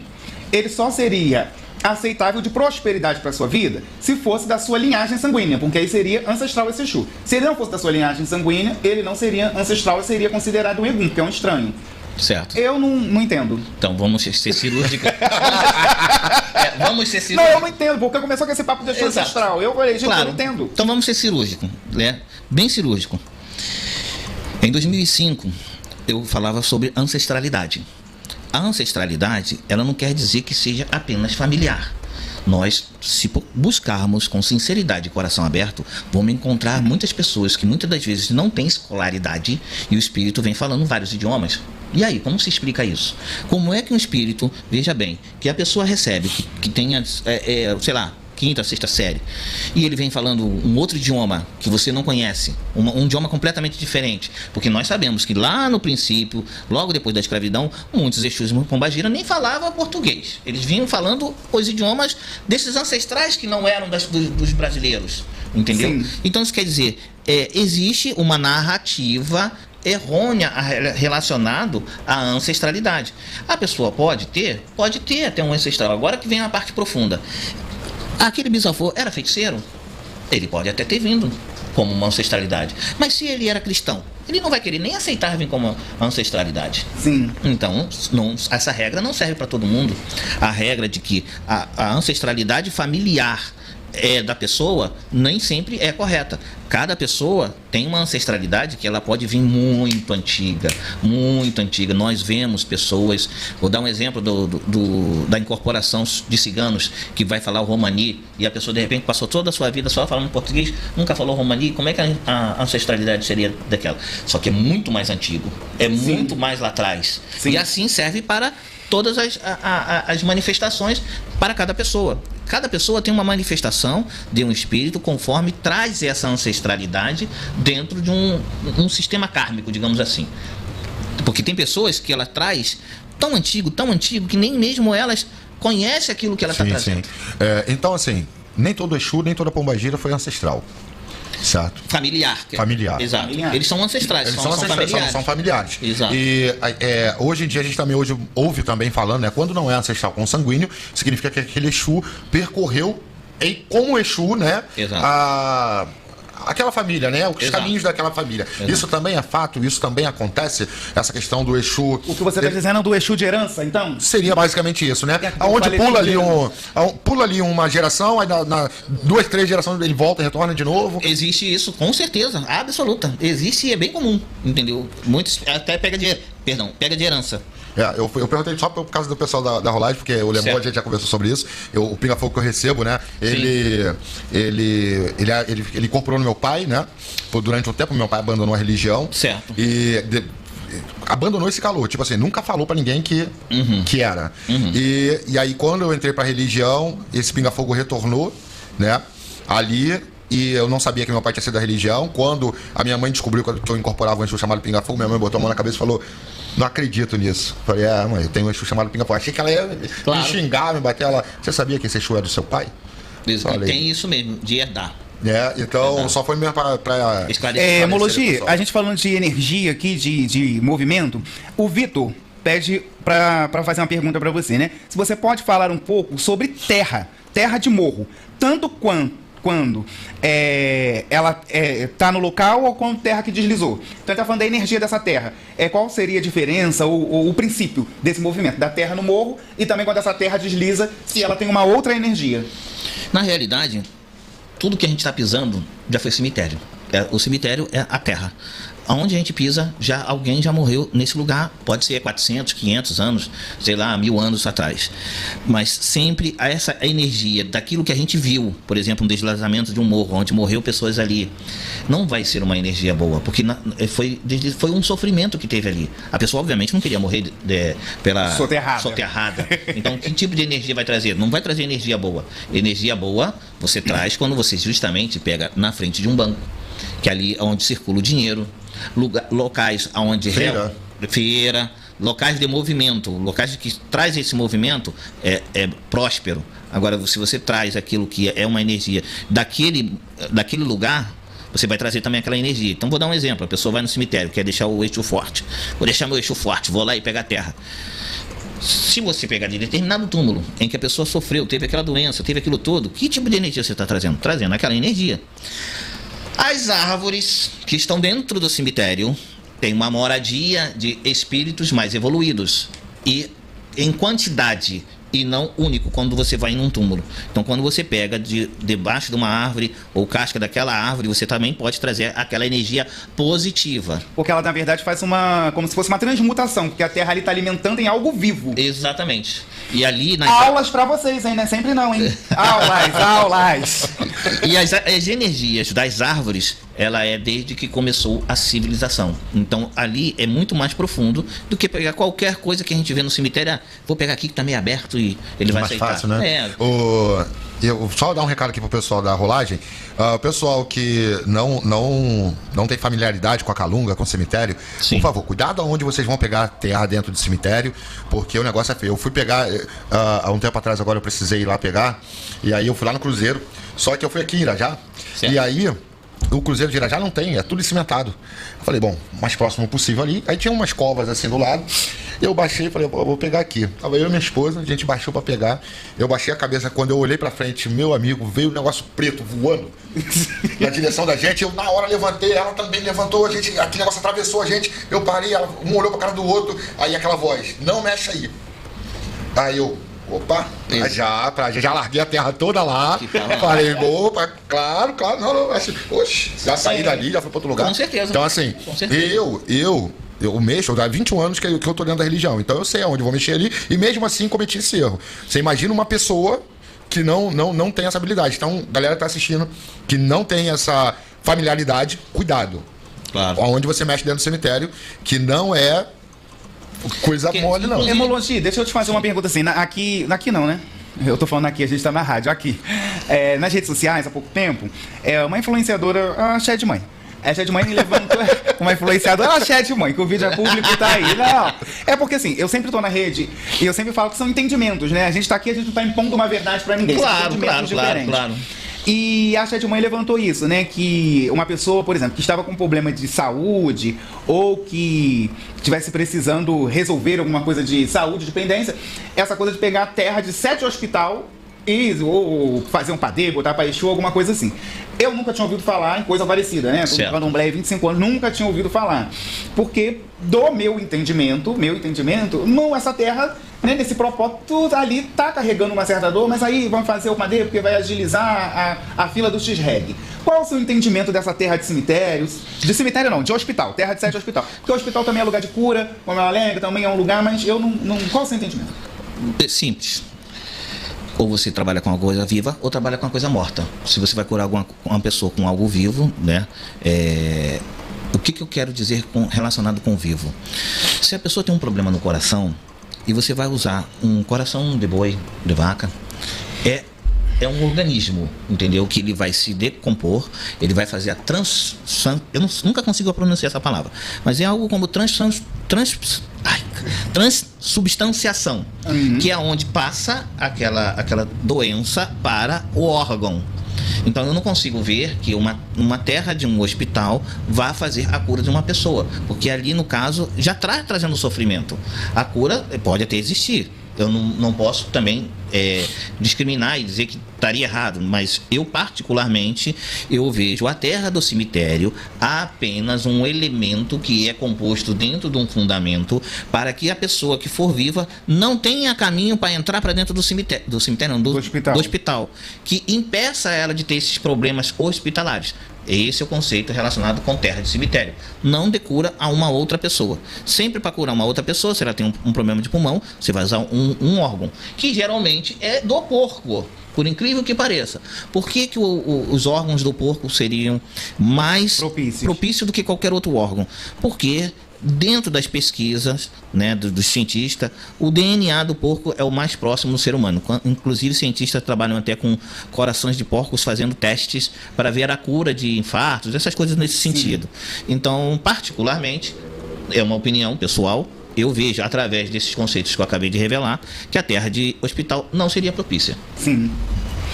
O pessoal aqui na rolagem está intrigado um pouco com essa cartola, a cartola do mestre Mologi. Falou, o cara tá vestido de chacrinha. Me fala, o chapéu, seu, é pessoal, ou faz parte da ritualística, aí da indumentária do culto?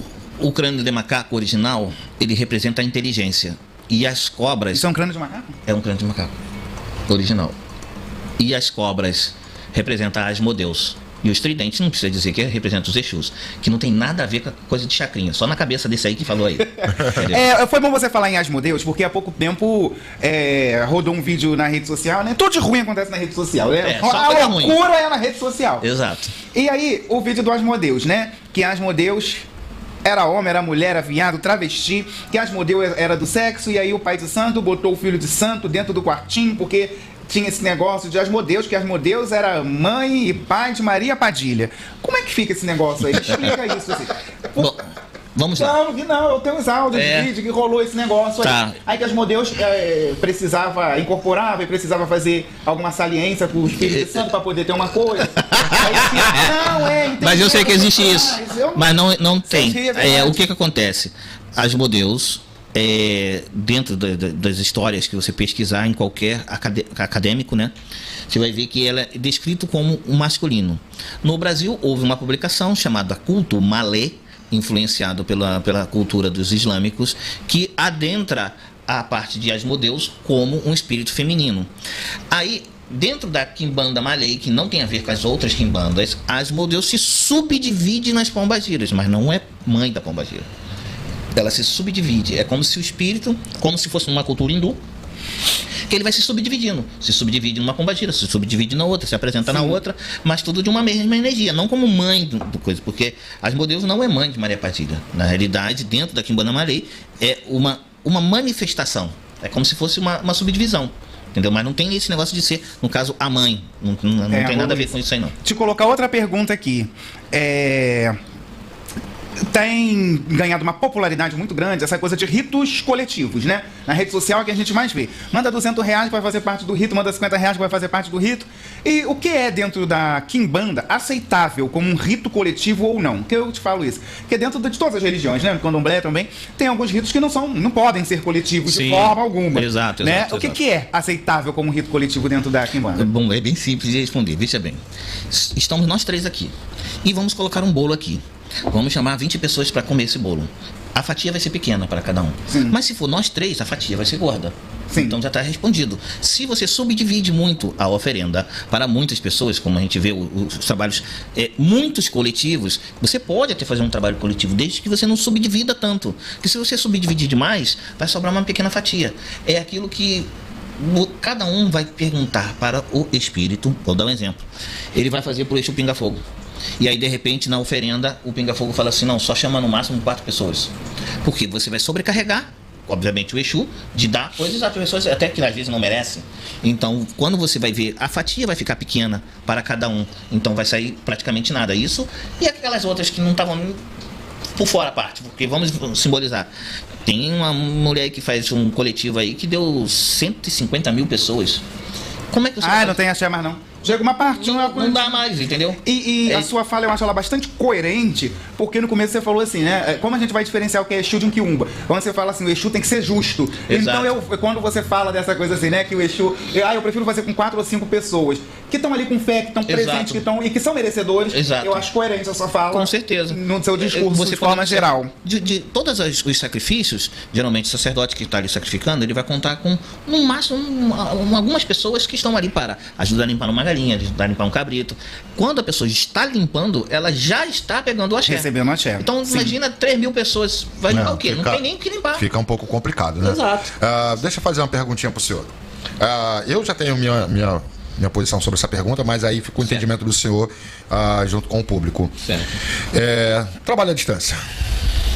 Olha, eu tive uma experiência agora que eu nunca acreditei que você cura uma pessoa à distância. Há muitos anos atrás, muito mais de 40 anos atrás, havia uma maneira que as pessoas dentro da Umbanda curavam a pessoa através de uma camisa, uma roupa. A pessoa levava lá e a pessoa passava o animal na roupa e curava a pessoa à distância. Esse era o único conceito que eu tinha. Mas eu consegui, que eu não sei o porquê, né? Porque eu via que eu estava impossibilitado de nenhuma maneira de ir até outro estado para ajudar uma pessoa. E eu consegui tirar o morto da outra pessoa, falando com o espírito. Em sua maioria, agora que eu te falo, em sua maioria, não dá certo, entendeu? E eu não posso dizer também que daria certo com todas as pessoas que eu fosse fazer. Nem todo mundo que eu fosse fazer, pedindo, cura o cara lá à distância. De repente, não vai acontecer. Aconteceu poucas vezes, porque eu me senti numa situação de extrema importância, não tinha saída. Ou eu pedia, ou então deixava que a pessoa ficasse pior ou fosse morrer, sim, entendeu? Sim. Então, foi em casos extremos. Eu, particularmente, não acredito que existe curas à distância ou trabalhos à distância, alguns tipos de trabalho à distância. A prosperidade, totalmente, pode fazer à vontade. Porque a prosperidade, você já está trabalhando com o destino daquela pessoa. Então, é palpável, dá para fazer tranquilo. A cura que tem uma diferença.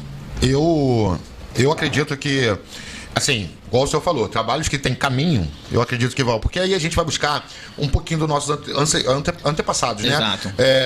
Muito se falava do seguinte, eu tenho dois períodos que a gente consegue voltar atrás e ver essa prática.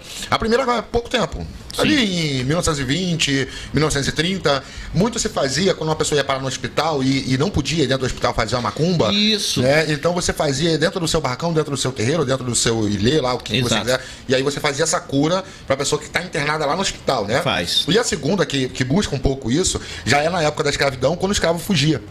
Que ficava dentro, os escravos que ficavam dentro faziam magia para que ele conseguisse fugir, para que ele conseguisse a proteção, né, para que nenhum espírito ruim da floresta atacasse ele, tudo mais e tal, que ele conseguisse chegar no destino. Exato. Então, eu acredito nisso, eu acredito no caminho, né? Então, Exato. Se tem o caminho, beleza. Existe. Vamos lá. Agora, se eu tô abrindo um jogo ali, então o jogo tá falando, não faça, essa pessoa não vai conseguir seu êxito, eu acredito que você não tem que fazer, né? Exato.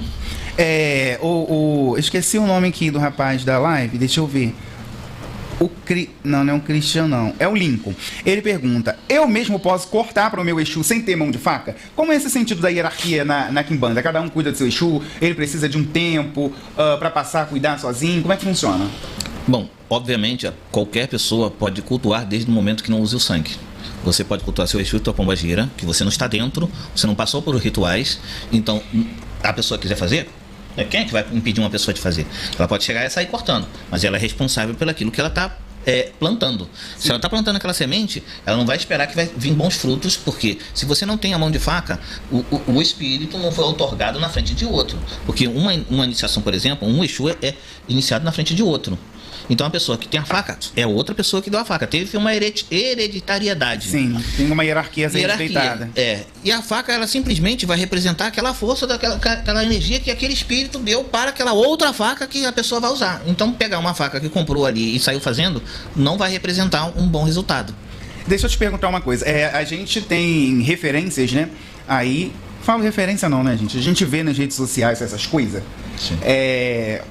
E aí eu vou te perguntar se isso procede ou não procede, de tocar no escuro, que a Quimbanda toca no escuro, com a luz apagada, com uma meia luz, numa penumbra, porque isso era meio típico até um tempo atrás. Como a carioca também toca. Era típico, eu conheci casas de candomblé, de Umbanda, que tocava não na escuridão, mas numa meia luz. Exato, esse é o correto. Em questão de vibracional? Vou tentar dar uma explicação meio cristã, mas pelo menos para que se entender. No princípio havia só o buraco negro, né? No princípio não havia luz. Se no princípio não havia luz, os espíritos estavam onde? Na escuridão.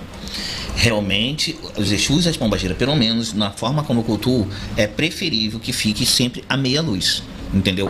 Uma penumbra. Sim. Melhor falando, seria na penumbra. Na penumbra, o espírito se manifesta melhor do que muita luminosidade.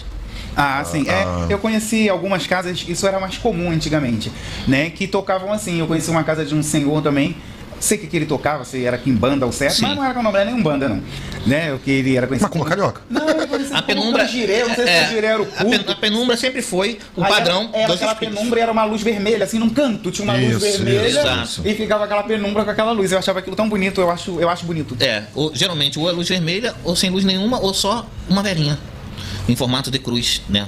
7 velas em formato de cruz, né? A pessoa, bom, vocês sabem, né? Oferece lá na frente, na entrada, para não entrar de energias negativas e realmente só se manifestar os Exus, as pombagiras nas pessoas e não qualquer coisa que vai passar pela rua e entrar, entendeu? Sim. E é isso. Deixa eu te perguntar uma coisa, Mulogi. Isso que você chama de Quiumba, de Exu, né? Essas energias que estão ali, se alimentam, muitas vezes se passam por. De alguma forma, elas têm uma. Como é que eu posso te falar? Uma serventia, assim, dentro do culto para alguma coisa? Assim, a palavra quiumba, ela vem do Kikongo, que quer dizer a parte cranial. No princípio dos bantus, né, nessa fusão de culturas, eles não tinham uma nomenclatura mais próxima de um espírito perdido. Então, o espírito perdido que se identificou, né, as pessoas se identificaram com essa nomenclatura para identificar um espírito perdido. Esse espírito perdido, agora vai entrar a profundidade. Quando você faz um sacrifício, né, um assentamento ou algum tipo de sacrifício de prosperidade, vai ter a transmutação. Essa transmutação vai se transformar em vermes.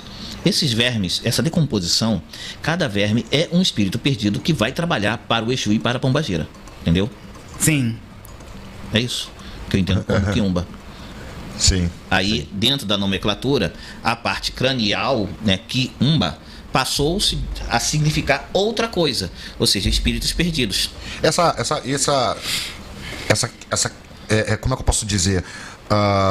Essa ressignificação do nome também não acontece através de alguns escritores umbandistas que acabam negativando demais. Exato, porque houve a influência muito da Umbanda, aquela famosa embranquecimento, né? Sim, então sim. houve muita influência do branco dentro do culto, tanto que em alguns cultos, né, em algumas formas de se cultuar, a parte cranial quiumba era um crânio que a pessoa trazia para poder fazer o seu fundamento. Aproveitando, deixa eu ver a defuntaria. Defuntaria tá aqui. Defuntaria, gente, do Mestre Mulogia, o livro Defuntaria. Mulogia, o que é a defuntaria dentro da Quimbanda? A gente teve um tempo também na rede social o pessoal falando que faz troca de cabeça, vai no cemitério, pega crânio, não sei o quê. O que é a defuntaria dentro da Quimbanda? Então, eu usei uma nomenclatura que era muito comum no Rio Grande do Sul, né, para, em geral, feitiços maléficos. E essa era a ideia de trazer tudo quanto é maléfico para dentro do livro. Sim. Então ele tem muita sobre a cultura da pessoa trabalhar para o maléfico. Tanto é que ele 70% é feitiço, você está vendo aí, de caixão, de abrochamento, de tudo quanto é tipo de ruindades. Sim. Entendeu? Algumas coisas relacionadas a nomenclaturas, para não ficar excessivamente maléfico, e também sobre troca de vida também. Vem ensinando os feitiços. Entendeu? Você pode ver que a maioria dos feitiços é feito em caixão, que a pessoa ela pode modelar o caixão e fazer os feitiços dela. Olha, eu vou falar uma coisa pra vocês, o livro de altíssima qualidade, né, Thiago? Nossa. Além, não é só beleza, não é só beleza, não. Os livros são de uma qualidade, capa dura, um material incrível, vou mostrar pra vocês porque o material é incrível. E tem coisas profundas aí relacionadas com tradução de... Aí tem... Aqui tem tradução de feitiços egípcios. Eu vi ali a Anubis, tem tradução de feitiços egípcios, tem trocas de vida, que a pessoa está numa situação drástica, e praticamente é sacerdote que adquire o livro, que aí ele pratica aquilo com a sua clientela, com seus filhos, com todo relacionado aos pontos riscados. Você risca o ponto antes, bota a folha de mamoneira, de tecido por cima, e inclusive é uma coisa bastante interessante. Por que muito é usado o papel de seda? Porque representava a rota da seda, porque aquilo trazia muito dinheiro, então lembrava a prosperidade. Aí por isso foi muito cultuado, ainda é cultuado no Rio Grande do Sul, as oferendas colocadas com folhas de papel de seda. Eu tenho uma pergunta muito aqui, muito bom. eu não sei se é da ou do Morango, que pergunta assim, para te perguntar, né? Ele pode falar sobre a trindade maioral na Quimbanda? Então, o que é a trindade maioral? Astarô, Beelzebub e Lucifer, né? Essas três energias juntas não incorporam em ninguém. Então, para mexer com essas três energias, geralmente a pessoa faz o quê? Um grande banquete para puxar essas energias exclusivamente para a prosperidade. Se a pessoa quiser fazer algum malefício, é um problema dela, ela tem que arcar com essa energia a qual ela vai invocar. Mas é a fusão dessas três energias. Essas três energias vêm como Exu Rei, né? Exu Rei das Sete Encruzilhadas e Exu Mor. Exu Mor é o que é o menos citado, porque a nomenclatura não é tão atrativa, então o pessoal se fala que é Exu Beelzebub, mas não é o Exu Beelzebub, é Exu Mor, Exu Rei das Sete Encruzilhadas e Exu Rei. Essas três energias juntas formam o maioral. Forma o maioral, a trindade, né? Ouvimos muitos quimbandeiros falando que a quimbanda não tem conceito de bem e de mal. Pode explicar, por favor? Realmente não tem conceito de bem e mal, não, porque ela, na realidade... teria que ser como se fosse a moral. Se você faz o bem, você faz o mal, não tem problema nenhum, entendeu? Só que, claro, a pessoa tem que saber com o que ela está mexendo, porque aquilo também pode ser uma energia que retorna. Então, quando você faz um maléfico, você tem que saber que aquilo ali pode retornar. E aquele retorno você tem que saber o que você vai trabalhar para você controlar aquele retorno. É como se diz assim, ó, o próprio enconde do Banto. A pessoa manda para ele atacar e ele vai voltar. Se não tiver o que ele quer, ele ataca a pessoa que mandou atacar. Então também vai funcionar dessa mesma forma. Você vai atacar, mas você tem que saber o que vai fazer quando voltar. Entendi. É maravilhoso isso, porque a Quimbanda, né, como é esse culto a Exu, é bastante... Como é que fala? Curiosidades, né? Essas especificidades. O Thiago fala muito de elemento, né, o Baba Thiago? E eu trabalho com uma pombagira há muitos anos. Qual o nome? Cacurucaia. E ela, quando chegou, era uma pombagira muito difícil, porque difícil no sentido assim, as pessoas não conheciam. E eu também não conhecia, porque todo mundo recebe um Exu que todo mundo conhece, né? Ela é bem anciã. Recebe tranca-rua, recebe malandro. A nomenclatura dela é uma corrupela de Unculu. Então, Unculucaia. Eu já recebi uma coisa engraçada. Engraçada que eu falo assim, no sentido que não era comum. Então as pessoas não estavam acostumadas com uma série de coisas ali. E essa pombagira... Sabe, de grande sabedoria. Quando essa pombagira chegou, eu até falei isso com o Thiago. Ela gostava muito de... Tudo que ela ia fazer, assim, acho que caldo de cana com cachaça. Aí queria que fizesse padilha com cachaça, botar um pedaço de cana. Aí um dia o Thiago tava explicando sobre o elemento. Falei, Thiago, eu passei tantos anos com esse negócio de cana, ninguém nunca soube me explicar. Certo. E eu fui entender. Aí ele me explicou lá a respeito do elemento. Nesse sentido que a cana vira álcool, vira açúcar, vira... Que tem esse poder de transformação. Certo. Enfim. E agora você falou uma coisa também, assim, durante muito tempo eu dei consulta, né? Certo. E a pombagira tinha um negócio de fazer um risco no chão, ela só ficava dentro do círculo. E as pessoas que iam falar com ela, elas entravam no círculo para poder falar e tinham que sair. E era uma coisa assim que a gente não vê muito mais. Na verdade, eu não vou dizer para você que eu sei o sentido disso. Sim, imagino que seja um círculo mágico, que a gente faz, isso. Né? De alguma coisa que ficava mais vela assim. Mas, assim, era uma série de movimentos que não eram muito comuns, porque a gente não vê essas coisas. E ela parecia meio doida, sabe? Assim, o povo faz isso. É umas coisas que são, assim, curiosas, né? Porque hoje também os Exus, eles acabam que eles são muito repetitivos, né? Padronizado. É muito O Exu padronizado. hoje é tirado da gaveta e colocado no médio, né? Exato. Essas coisas são bastante interessantes, assim, nesse sentido, porque a gente vai olhando também e falando assim, gente, eram umas coisas que, né, a gente não, muitas vezes a gente não vê mais.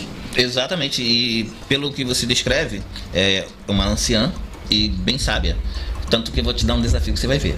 Se você pegar uma pessoa que converse com essa pombagira sobre algumas coisas de assuntos muito antigos e profundos, as pessoas que estiverem presentes vão ficar surpreendidas porque você não conhece sobre aquilo que o espírito vai falar.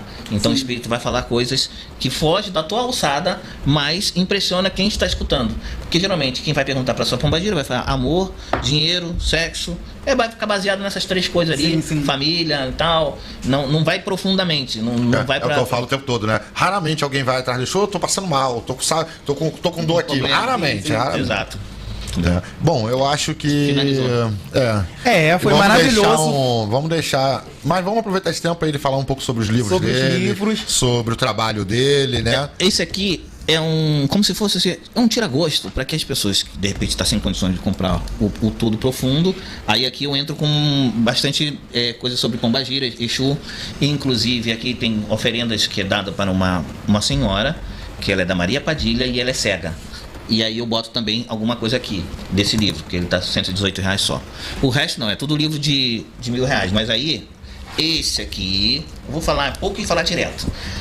Para o homem e a mulher que queira ter orgasmo múltiplo. Só que é cultura completamente hindu, através da respiração, através de mantras, através de alimentos, banhos eróticos, a qual a pessoa possa ter um prazer superior.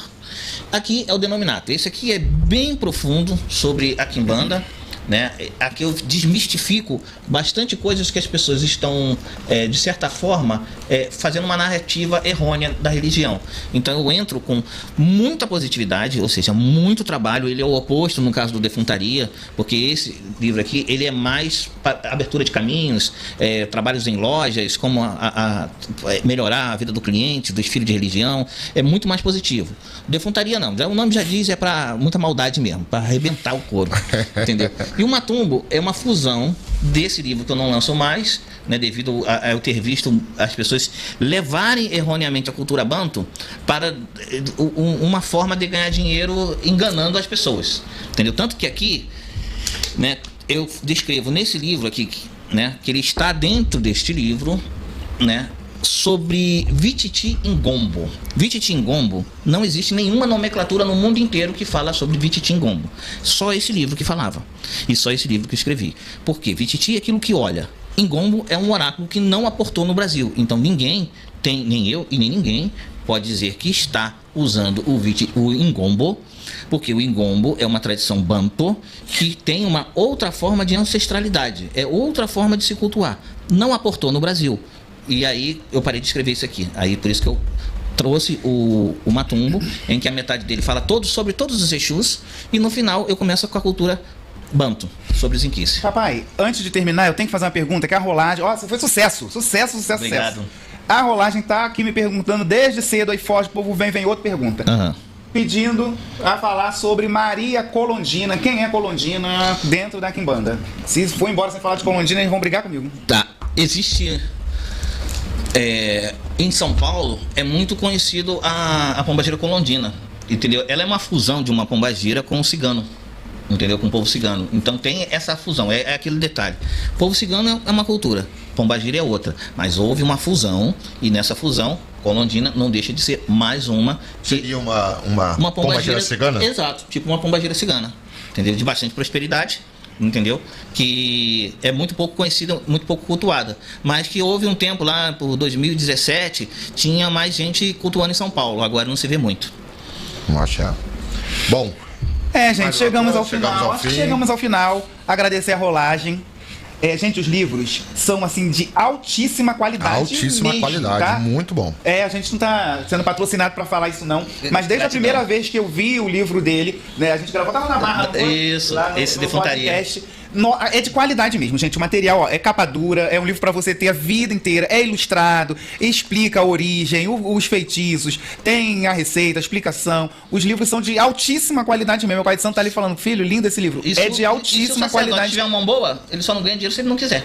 Altíssima mesmo, gente, qualidade, tá? Muito nas redes sociais é Mulogi. Isso, Mulogi Matumbo. Matumbo. Isso aí, segue ele muito, tá, gente? Gratidão. Então vamos ficando por aqui, agradecer a todos da Barra de Rolagem. Ó, look novo do Pinga Fogo a partir de agora, a blusa. Vou intercalar entre as duas blusas, aquela que eu tenho preta e essa aqui. Essa blusa aqui é da festa do seu Pinga Fogo que vai acontecer sábado agora, né? Vou fazer uma festa para 100 pessoas, já lotou num estalo de dedo, né? Então isso aqui vai ser distribuído pro pessoal lá. Então a partir de agora vocês vão me ver assim. Um agradecimento à Aquesan Moda Afro. Ó, o equetezinho que eles mandaram. E ficamos por aqui. Uma boa noite a todos. Gente, sobre os livros, olha na página dele. Gente, boa noite. Daqui 15 dias a gente tá de volta. Colofé, Mutumbá. Axé pra nós, axé pra nós. Ótima semana. Abraço a todos.